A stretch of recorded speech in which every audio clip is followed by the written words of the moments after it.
As everyone knew, Samantha was the most beautiful girl in Gracefield Secondary School.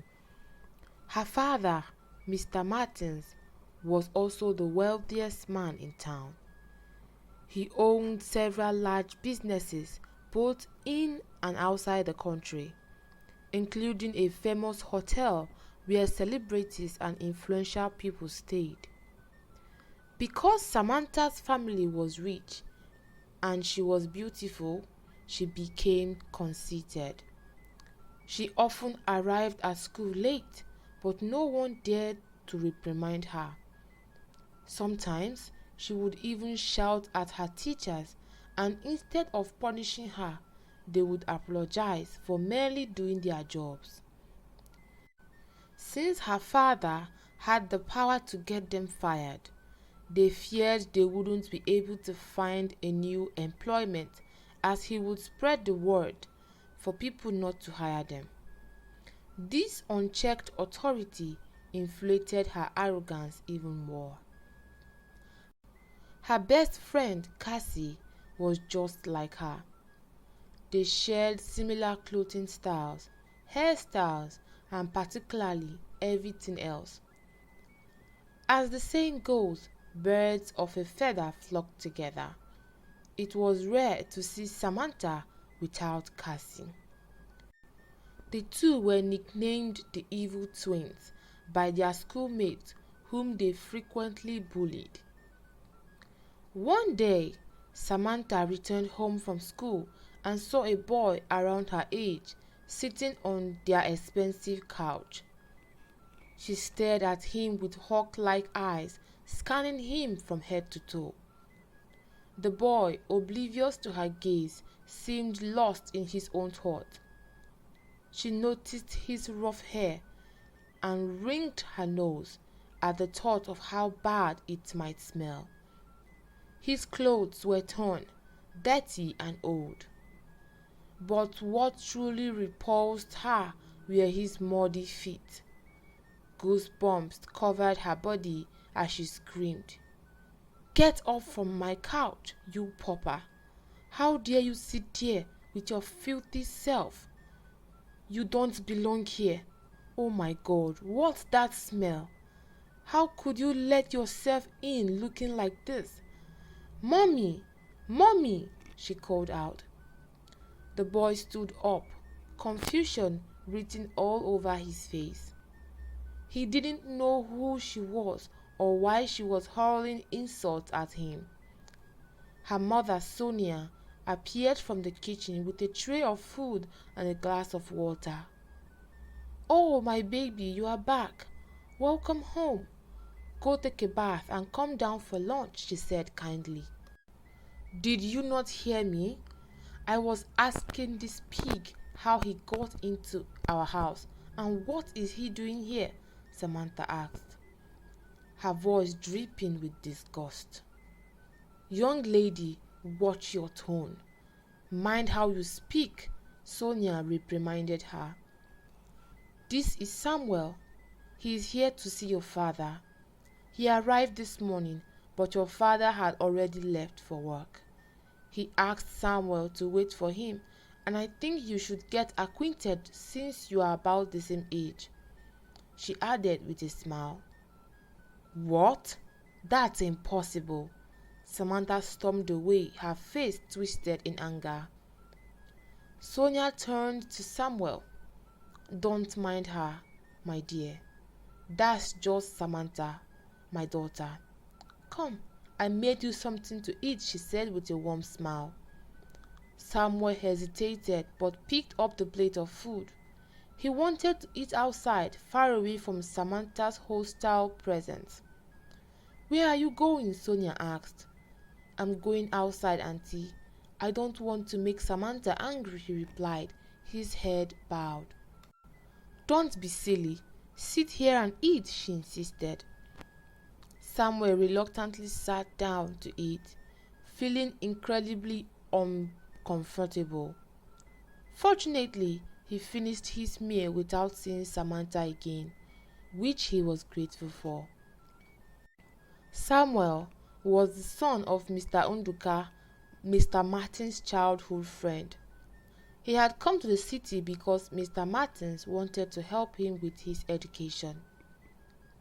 After taking a bath, Samantha changed into some comfortable clothes and called her best friend, who picked up almost immediately. "Hey, bestie, what's up?" Cassie asked. "Hey, Cassie, I'm so pissed. I came home and found some pig sitting on our expensive couch," she said, clearly irritated. "Don't worry, Samantha. He probably just came to beg for some money and will go back to whatever hole he crawled out of," Cassie replied, which made Samantha feel slightly better. They talked for a while as Samantha snacked on some chips. The conversation ended when Samantha heard her father's car horn. She ran outside and hugged him, and he warmly took her in his arms, asking about her day. Before she could answer, her father noticed Samuel. "Hey, Samuel, how are you?" he asked kindly.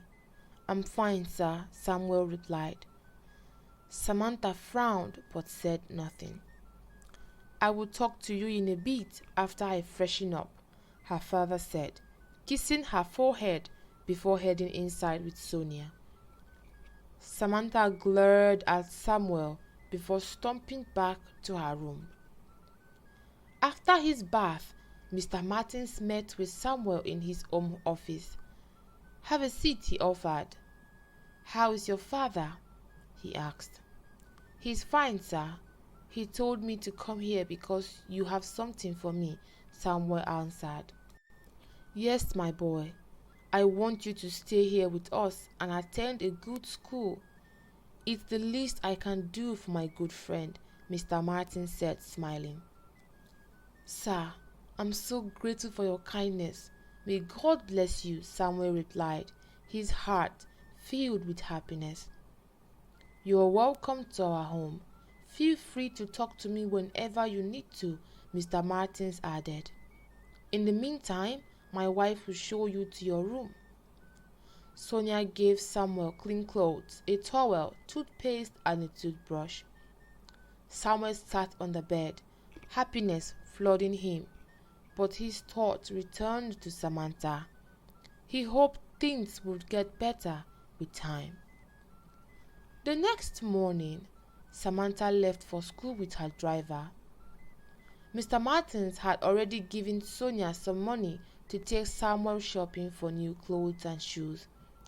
Afterwards, they went to give him a haircut and registered him in Gracefield Secondary School, where he would start in SS1, the same grade as Samantha. Samuel was ecstatic. When Samantha returned home from school, she was disappointed to find Samuel still there, watching TV in their living room. "Thief!" she shouted before storming off to her room. She was furious when she saw that he was wearing new clothes, clearly bought with her father's money. She confronted her mother. "Mommy, why is that boy still here?" "Oh, Samuel, he will be living with us now, and he is starting your school tomorrow," her mother replied happily. "What? God forbid!" Samantha ran to her room in tears. Her mother followed her and sat on the bed. "Darling, you should be happy about this. You will have someone to talk to whenever you want," she said. "No, Mommy, I don't want that boy around. I don't need to know him. He's a pig, and I don't mingle with pigs," Samantha spat out vehemently. "What have I done to deserve a daughter like you? You are mean, bitter, and selfish." "Where did you learn this from?" Sonia asked, her voice filled with frustration. "Leave me alone," Samantha shouted, running out of the house in tears. She went to Cassie's house and cried into her arms. "Bestie, what happened?" Cassie asked. You know that boy I told you about? He's going to live with us and attend our school, Samantha sobbed. I can only imagine how awful it must be for you. Your father is too kind and he's taking advantage of it. Don't worry, I'm with you. We will make his life a living hell, Cassie promised, an evil smirk crossing her face. Samantha smiled, feeling slightly better. The next morning, Samantha left for school earlier than usual, deliberately leaving Samuel behind. Her mother called out to her, asking her to take Samuel along, but Samantha ignored her, telling the driver to continue or risk losing his job. Sonia ended up driving Samuel to school, wishing him a great day. Samuel smiled, determined to make the most of this opportunity and make both his father and Mr. Martins proud. At school, Samuel was placed in SS1A, one of the top classes, as his academic records were impressive.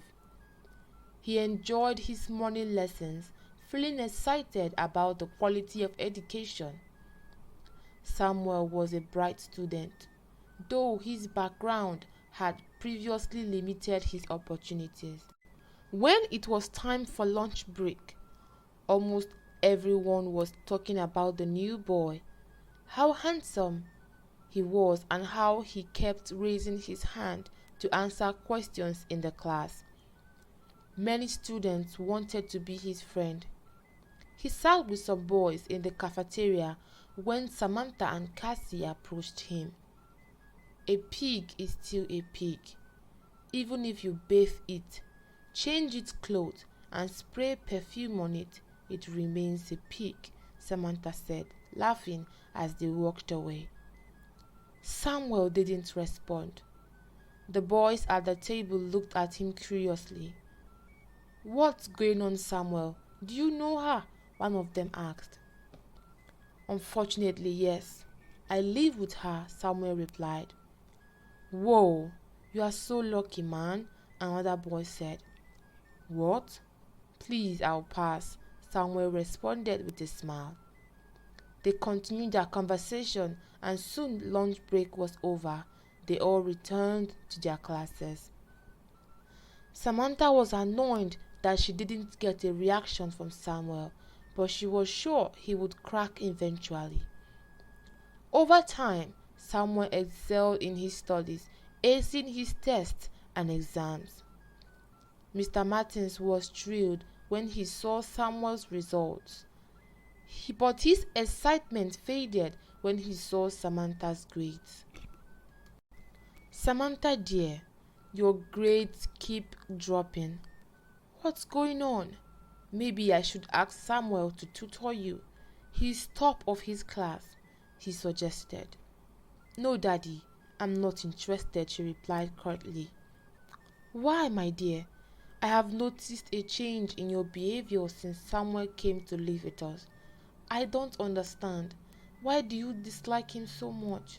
He's a good boy, she said. Samantha rolled her eyes. I will try and study harder, she muttered.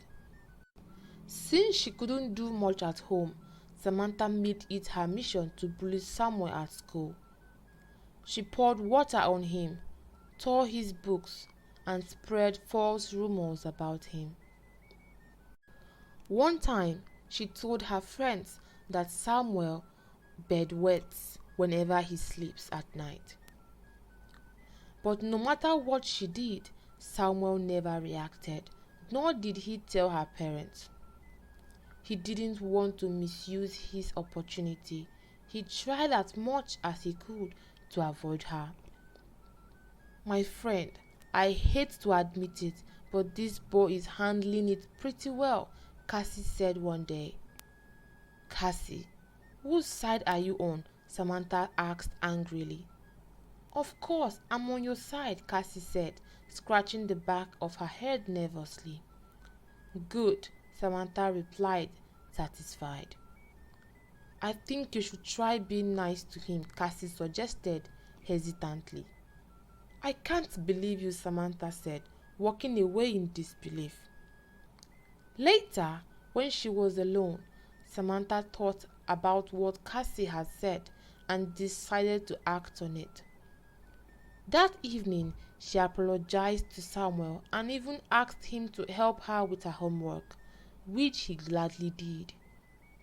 It was the least he could do after everything her parents had done for him. One morning, Samuel arrived at school to find a love letter in his locker.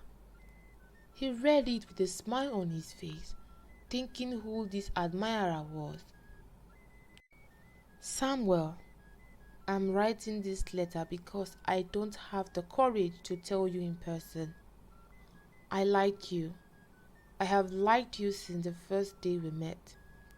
I admire how resilient you are and how your handsome face brightens whenever you laugh. Your anonymous admirer." After reading the letter, Samuel looked around, hoping to see who might have left it, but saw no one. Some girls at school had asked him to be their boyfriend, and he wondered if it was Favor, Bianca, or Ola, three of the beautiful girls who had approached him for friendship. He thought they were all out of his league. Every day, Samuel found new letters in his locker. Some were about how the anonymous admirer's day went. Others expressed her wish for them to meet soon, and others praised his looks and intelligence. Either way, Samuel began to look forward to see these letters. One afternoon, Samantha handed him a golden watch, saying, "Daddy asked me to give this to you." Samuel was overjoyed and kept the watch in his room, waiting for a special occasion to wear it. He intended to thank Mr. Martins when he returned, but ended up forgetting. Some days later, Mr. Martins asked his wife, "Honey, have you seen my golden watch?" "No, dear, but I will help you look for it," Sonia replied. They searched for a few minutes but couldn't find it. So Sonia decided to ask Samantha. Samantha told her that she had seen Samuel coming out of their room a few days ago. Surprised, Sonia was unsure what to think. Samuel had never entered a room without permission.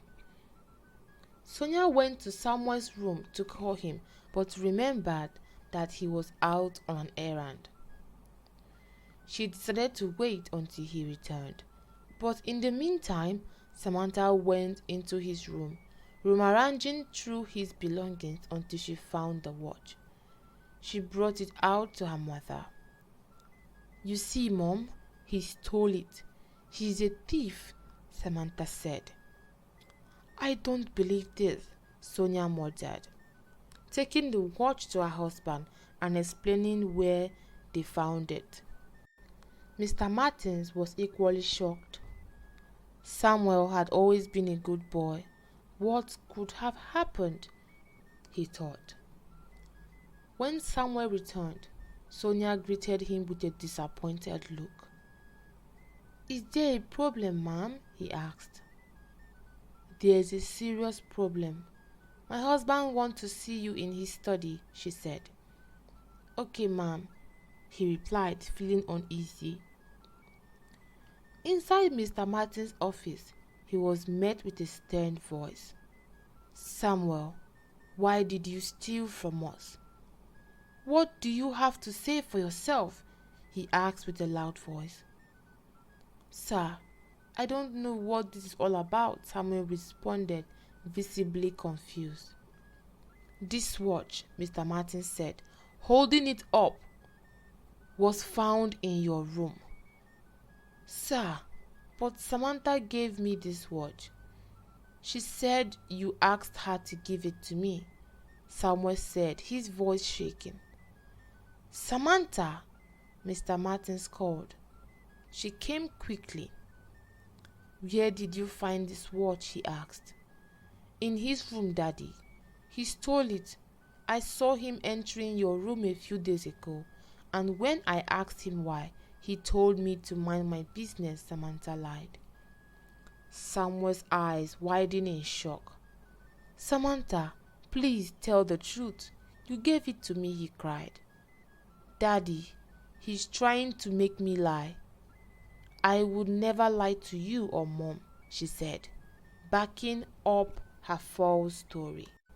"Samuel," Mr. Martins shouted, "you are grounded for 2 weeks." "I'm sorry, sir, but I didn't steal the watch," Samuel pleaded. "Not another word from you," Mr. Martins thundered. "Your punishment starts now." Samuel returned to his room and cried. Ever since he had come to live with them, he had never considered returning to his village, despite Samantha making his life difficult. But now all he wanted was to go back to his family. He didn't understand why Samantha hated him so much. He had done nothing to her, yet she despised him and wanted to ruin his reputation. That night, Samuel cried himself to sleep, skipping dinner. Sonia felt sorry for him. Samuel had always been a good boy, and sometimes she wished he were her son. However, the way Samantha had found the watch raised suspicion in her mind. Still, she chose to believe her daughter. Samantha may be stubborn, but she would never lie, she told herself, trying to believe it. Even after Samuel's punishment ended, he remained distant from everyone. This made Samantha happy, but Sonia could feel the shift. Samuel declined invitations to join the family for movie night, saying he had school assignments.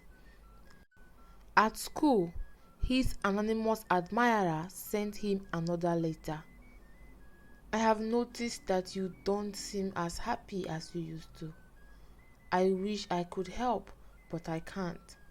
I hope you find your smile again soon." Samuel smiled at the letter, though he still couldn't figure out who was sending them. Whoever it was didn't want to be found, and he wondered why. As time passed, Samantha continued to cause trouble for Samuel, both at home and at school, with Samuel always being the victim. He grew weary of enduring her toxic behavior. She was beautiful, but her character was worse than that of a pig. He wasn't trying to take her parents' attention, yet she treated him like a rival. Samuel began to consider returning to his village, but after thinking it through, he promised himself he would endure it for just a few more months until their exams were over. One afternoon, the principal called him into the office. Samuel was nervous, fearing Samantha had done something again and blamed him for it.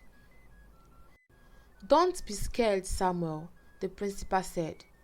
"I wanted to tell you about the state scholarship exams that could give you access to a fully funded university education abroad.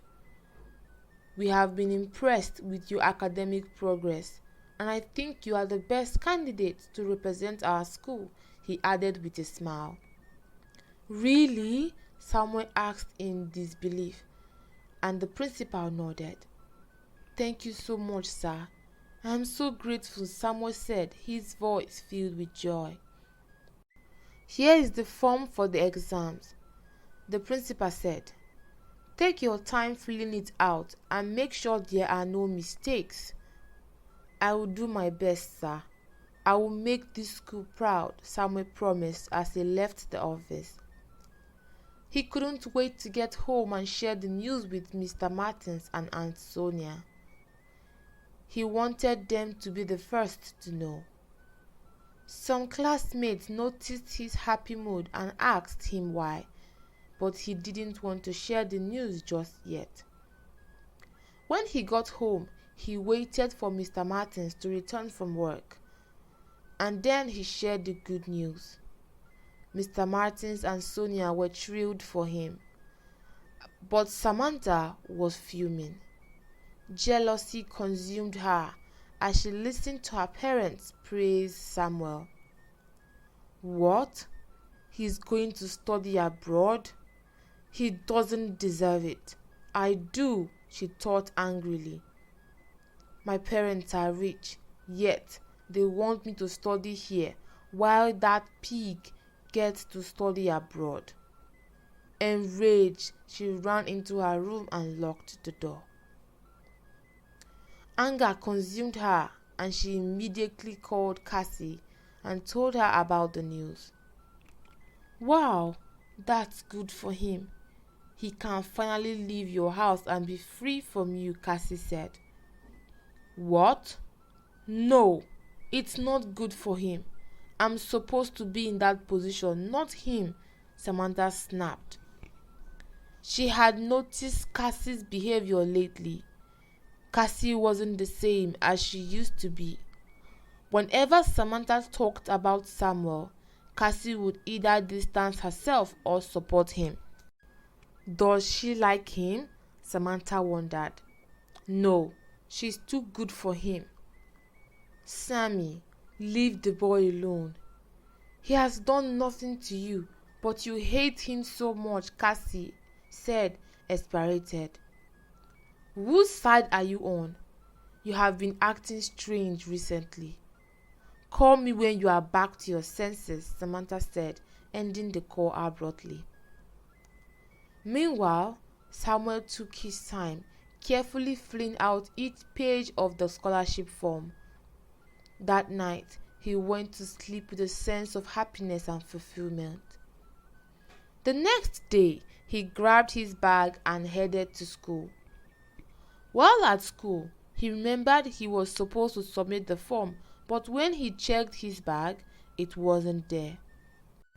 He thought he had packed it the night before, so he made a mental note to check when he got home.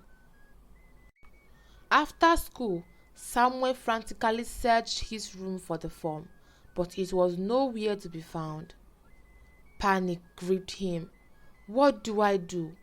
Where did I put it? He muttered to himself, sweat forming on his forehead. He began walking through the house, searching the kitchen, living room, and hallway for the missing form.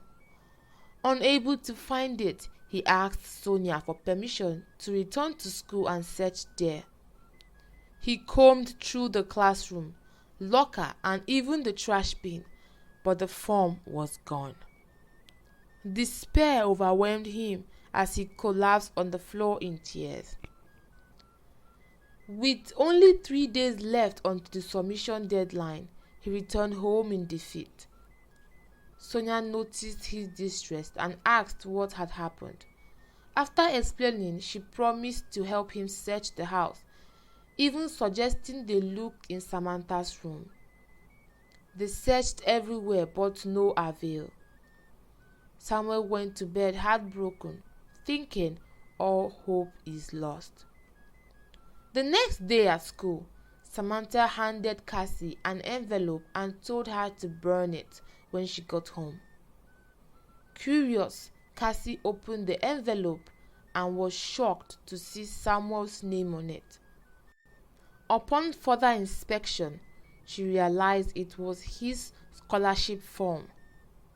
Her mouth dropped in disbelief. Stay tuned for part 2 of this story. Thank you for watching and I hope you enjoy. Please don't forget to give us a like, comment and share. See you in the next one. Bye.